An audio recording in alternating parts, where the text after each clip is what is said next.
Hello. তো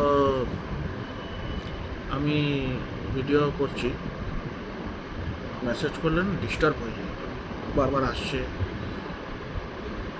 main মোবাইলটা এটাই ভীষণ প্রবলেম হয়ে যায়। আর মেন অ্যাপগুলো এখানেই রাখতে হয়, অন্য ফোনে আমি ছোটোখাটো অ্যাপ রাখি, মেন অ্যাপ তো এখানেই থাকবে, যেগুলো লাগে, যেগুলো ইউজ করি।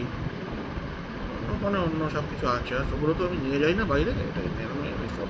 যাই হোক, তো আমি বলছি যে তোমরা এই যে অ্যাডভান্টেজ নাও না, এগুলো এগুলো খুব খারাপ, এগুলো খুব খারাপ, সত্যিকারে কিন্তু খারাপ।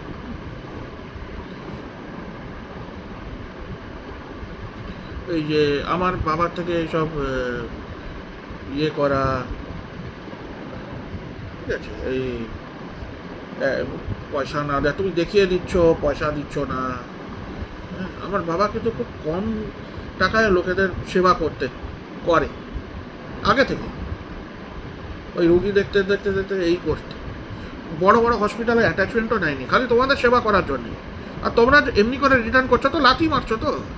তোমাদের পদে লাথি কেউ না মেরে দেয় বলছি, তোমাদের পদে লাথি মারার সময় চলে এসছে, তোমাদের সময় লাথি মার অলরেডি চলে এসছে, লাথি মারার সময়। কেন বলো তো? আমার বাবা আর কতদিন থাকবে? তোমাদের কে দেখবে তারপরে? তোমরা কি ভাবছো রাত্রি 2টো 12টা, সকাল 5টা 6টার সময়, আর বিকেল রাত্রি যখন খুশি তোমাদেরকে কেউ দেখতে যাবে? কেউ দেখতে যাবে না, বুঝে না, কেউ দেখতে যাবে না, তোমাদের টাইম শেষ, কেউ দেখতে যাবে না। অমনি ডাক্তাররা এখানে নেই, ওয়ার্ল্ডেও কোথাও নেই। এতদিন দেখে দিচ্ছিল, খুব ভালো হচ্ছিল তোমাদের। এখন তোমরা খুঁজে নিও কোন ডাক্তার তোমাদের আসবে, আর নাহলে ভগবানকে প্রার্থনা করো, খারাপ সময় ভালো করবে কি খারাপ করবে তোমরা নিজেই দেখে নিও। ওকে, বাই, গুড বাই।